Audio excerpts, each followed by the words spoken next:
Hello everyone, I am Raghu from MLR Learner. I would like to improve our speaking skills. మనం ఇప్పుడు passive voice of simple present tense గురించి నేర్చుకోబోతున్నాం.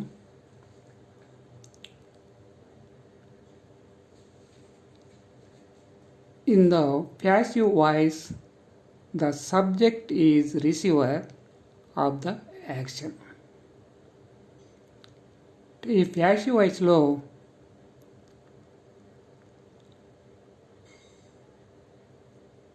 పనిని receive చేసుకున్నటువంటిది అంటే అనుభవించేటువంటి subject ఉన్నది passive voice. అంటే ఏ sentence తీసుకున్నా కూడా అందులో వర్బు ముఖ్యమైనది, అంటే అది పని. ఆ పని యొక్క ఫలితాన్ని అనుభవించేటువంటిది సబ్జెక్ట్గా ఉన్నప్పుడు దానిని ప్యాసివ్ వాయిస్ అంటాం. In the active voice the subject is Dover of the action. Action అంటే ఆ పనిని చేస్తున్నటువంటి సబ్జెక్టుగా ఉంటే దానిని యాక్టివ్ వాయిస్ అంటాం. అంటే ఇక్కడ ఇది చురుకుగా పని చేస్తుందని సబ్జెక్ట్ పని చేయడం కాకుండా అనుభవిస్తున్నటువంటిది, అంటే ఆ పని యొక్క ఫలితాన్ని అనుభవిస్తున్నటువంటిది లేదా రిసీవ్ చేసుకున్నటువంటిది సబ్జెక్ట్గా ఉంటే అది ప్యాసివ్ వాయిస్. దీనిలో ఈ ముఖ్యమైనటువంటి మార్పు జరుగుతుంది. దీనిలో కొన్ని రూల్స్ ఉన్నాయి. యాక్టివ్ నుంచి ప్యాసివ్లోనికి చేంజ్ చేసేటప్పుడు మనం నేర్చుకున్నటువంటి 12 టెన్సెస్ అన్నీ కూడా యాక్టివ్ వాయిసెస్. అంటే మనం ఇప్పుడు దీనిలో సింపుల్ ప్రజెంట్ టెన్స్ని ప్యాసివ్ వాయిస్లోకి మార్చుకోబోతున్నాం. దీనిలో కొన్ని రూల్స్, అంటే కొన్ని పద్ధతులు పాటించవలసి ఉన్నది. అవి ఒకటోది subject changes object and object changes subject. అంటే యాక్టివ్ వాయిస్లో సబ్జెక్ట్గా ఉన్నటువంటిది ప్యాసివ్ వాయిస్లో ఆబ్జెక్ట్గా మారుతుంది. యాక్టివ్ వాయిస్లో ఆబ్జెక్ట్గా ఉన్నటువంటిది ప్యాసివ్ వాయిస్లో సబ్జెక్ట్గా మారుతుంది. రెండవ రూలు మెయిన్ వర్బ్. అంటే దీనిలో ఉపయోగించేటువంటి ముఖ్య క్రియ లేదా ప్రధానమైన క్రియ past participle, that is V3. అంటే వర్బు మూడవది. And suitable be form is added before it. అంటే ఆ టెన్స్కు సరిపోయినటువంటిది బీ ఫామ్ని ఈ పాస్ట్ పార్టిసిపుల్ మెయిన్ వర్బ్ కన్నా ముందు యాడ్ చేయడం జరుగుతుంది.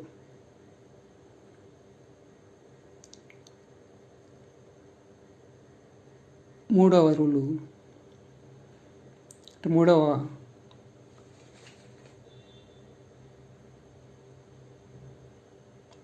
పద్ధతి preposition word like by, mostly or to or with or etcetera is used before object. Preposition word అయినటువంటి బై లేదా టు లేదా విత్ లేదా మొదలగున్నవి ఆబ్జెక్ట్ కన్నా ముందుగా ప్యాసివ్ వాయిస్లో ఉపయోగించడం జరుగుతుంది. దీనిలో ఎక్కువగా ఉపయోగించేటటువంటిది by.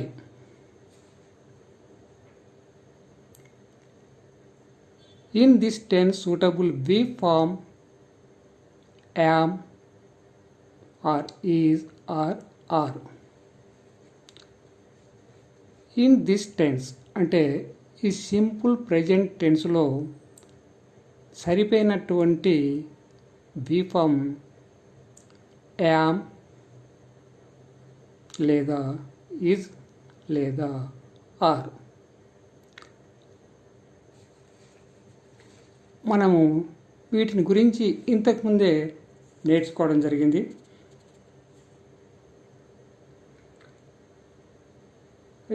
Yam is used with only I. ఈ యామ్ అనేది ఐ వచ్చినప్పుడు మాత్రమే ఉపయోగించడం జరుగుతుంది. అంటే ఐ సబ్జెక్ట్గా వచ్చినప్పుడు మాత్రమే ఉపయోగించడం జరుగుతుంది. Is used with third person singular, they are, he, she, it. Is అనే వి ఫామ్ సబ్జెక్ట్ సి అంటే ఆమె లేదా అతడు లేదా అది లేదా సింగులర్ నౌన్ వచ్చినప్పుడు మాత్రమే ఈజ్ అనే వి ఫామ్ ఉపయోగించడం జరుగుతుంది. Are is used with plural by we use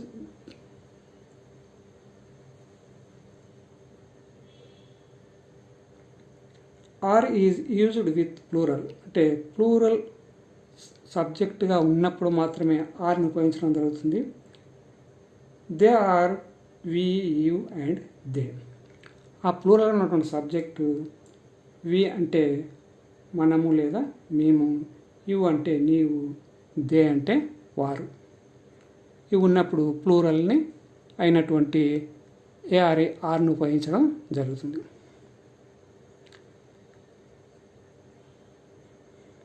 Now we are going to learn about simple present tense active voice changes into passive voice. మనం ఇప్పుడు సింపుల్ టెన్స్ సంబంధించి అంటే అది యాక్టివ్ వాయిస్లో ఉంటుంది, దాన్ని ప్యాసివ్ వాయిస్లోనికి మార్చడం జరుగుతుంది. ఇక్కడ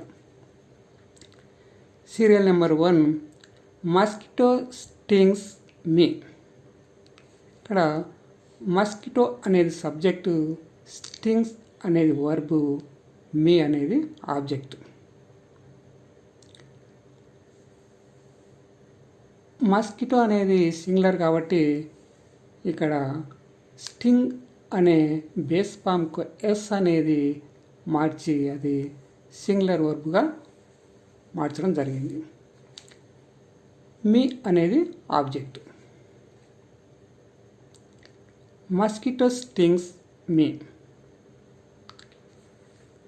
ఇక్కడ స్టింగ్ అనే బేస్ ఫామ్కు past tense stung, past participle కూడా స్టంగే. కాబట్టి ప్యాసివ్ వాయిస్లో I am stung by mosquito. Mosquito stings me అంటే దోమ నన్ను కుట్టిందని. I am stung by mosquito. నేను దోమ చేత గర్వపడినానని, కుట్టబడినానని. ఇక్కడ ఐ అనేది ఒక్కదానికే యామ్ వస్తుందని మనం ఇంతకుముందే చెప్పడం జరిగింది. ఇక్కడ సబ్జెక్ట్ ఐగా ఉన్నందుకు యామ్ రాయడం జరిగింది. బై అనేది దానికి సరిపోయినటువంటి ప్రిపోజిషన్. రెండవ వాక్యం ఐ నో హర్ అంటే ఆమె నాకు తెలుసు అని. ఇక్కడ ఐ అనేది సబ్జెక్టు, నో అనేది వర్బు, హర్ అనేది ఆబ్జెక్ట్. నో అనే వర్బుకు past KNEW knew, past participle KNOWN known. కాబట్టి she is known to me.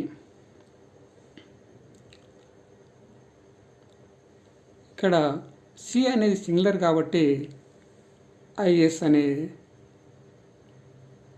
Be form రాయడం జరిగింది. ఈజ్ అనేది. నోన్ అనేది పాస్ట్ పార్టిసిపుల్. టు అనేది సూటబుల్ బీ ఫామ్. మీ అనేది ఈ ఐలో సబ్జెక్ట్గా ఉన్నటువంటి ఐ ఆబ్జెక్ట్గా మార్చినప్పుడు అది మీగా మారుతుంది. మీ అనేది ఆబ్జెక్టివ్ ప్రణామం, ఐ అనేది సబ్జెక్టివ్ ప్రణామం. మూడవ వాక్యం లవ్ ఫిల్స్ మై హార్ట్. ఇక్కడ లవ్ అనేది సబ్జెక్టు, ఫిల్స్ అనేది verb, singular verb, my heart అనేది object. Love feels my heart అంటే నా హృదయం ప్రేమతో నిండి ఉన్నది. ఇక్కడ మై హార్ట్ అనేది సింగులర్ కాబట్టి అంటే అది ఏకవచనమైనటువంటిది కాబట్టి దానికి తర్వాత ఈజ్ అనే బీ ఫామ్ రాయడం జరిగింది. FILL ఫిల్ అనే దానికి ఎస్ కలిపితే అది ఫిల్స్ అనేది సింగులర్ వర్బ్ అవుతుంది. FILLED అనేది పాస్ట్ మరియు పాస్ట్ పార్టిసిపుల్ కూడా. ఆ రెండింటికి ఒకే మాదిరిగా ఉంటుంది. ఇక్కడ విత్ అనేది సూటబుల్.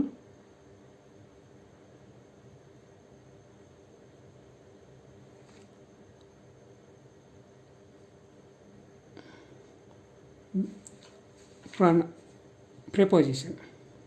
విత్ అనేది suitable preposition. My heart is filled with love అంటే నా హృదయం ప్రేమతో నిండి ఉన్నదని. ఇక్కడ యాక్టివ్ వాయిస్లో అయినా ప్యాసివ్ వాయిస్లో అయినా అర్థం రెండింటిలో ఒకే మాదిరిగా ఉంటుంది. కాకపోతే అవి వాక్య నిర్మాణంలో భేదంగా ఉంటుంది. They eat mangoes. దే అనేది సబ్జెక్టు, ఈట్ అనేది వర్బు, మ్యాంగోస్ అనేది ఆబ్జెక్ట్. ఈట్ అనే దానికి past ATE8, past participle EATEN, eaten. కాబట్టి mangoes are eaten by them. ఇక్కడ దే అనే సబ్జెక్టు ప్రణామంకు ఆబ్జెక్టు ప్రణామం దెమ్. ఇక్కడ మ్యాంగోస్ అనేది బహువచనం కాబట్టి అంటే ప్లూరల్ కాబట్టి ARR అనేటువంటి ప్లూరల్ బీ ఫామ్ రాయడం జరిగింది. Mangoes are eaten by them. మన దీన్ని ఇవి అన్నీ కూడా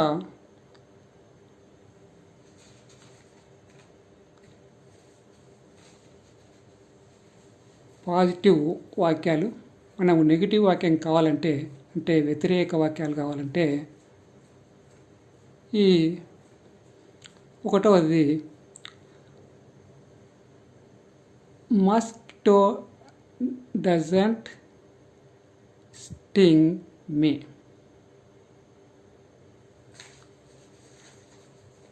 అంటే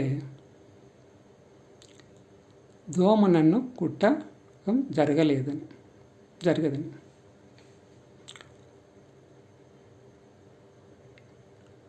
అదే ప్యాసివ్ వాయిస్లో తీసుకుంటే యామ్ తర్వాత నాట్ చేర్చాలంటే I'm not stung by mosquito. అంటే నేను దోమ చేత కుట్టబడలేదని. రెండో వాక్యం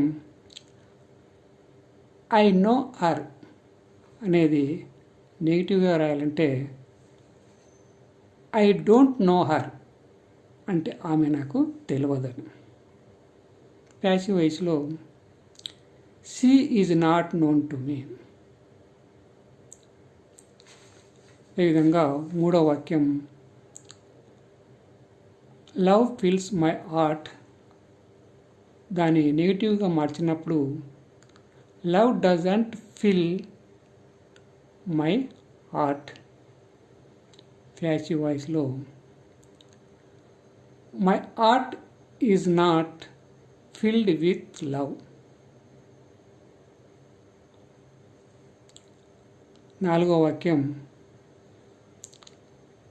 దే ఈట్ మ్యాంగోస్, నెగిటివ్గా మార్చినప్పుడు they don't eat mangoes. Passive వాయిస్లో mangoes are not eaten by them. మనం వీటిని క్వశ్చన్గా మార్చాలంటే ఒకటో వాక్యం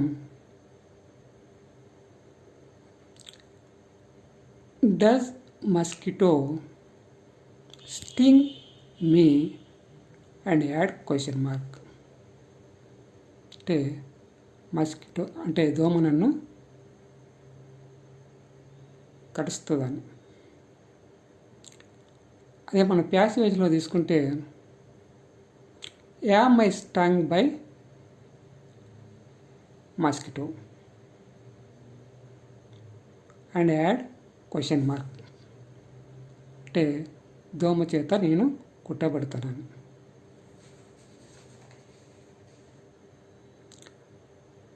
రెండో వాక్యం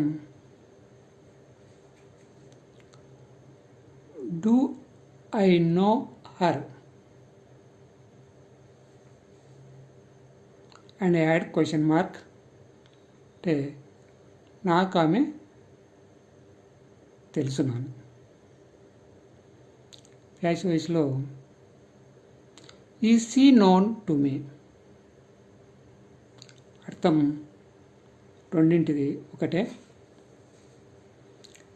మూడో వాక్యం does love fill my heart and add question mark. అంటే నా హృదయం ప్రేమతో నిండి ఉన్నదాన్ని. Passive voice is my heart field with love and add question mark.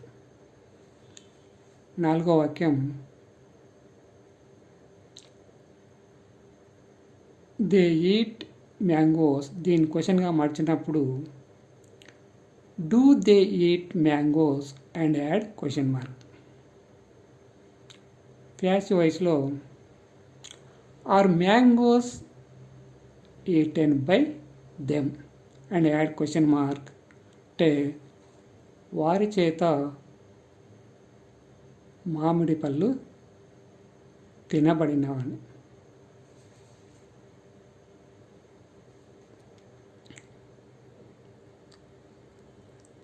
ఈ విధంగా మనం మిగతా వాటికి కూడా అంటే మనం సాధారణంగా వాడేటటువంటి పాస్ట్ పార్టిసిపుల్ని తీసుకొని దానితో పాటు సబ్జెక్ట్ కూడా ఇక్కడ దే ఐ మస్కిటో లవ్ అంటే ఇట్ అనే దానికి సంబంధిస్తాయి, వాటిని మాత్రమే తీసుకున్నాం. మిగతా వాటికి కూడా సంబంధించి మనం ప్రాక్టీస్ చేస్తే దీనిలో మనకు సంపూర్ణమైనటువంటి అవగాహన కలుగుతుంది. Thank you.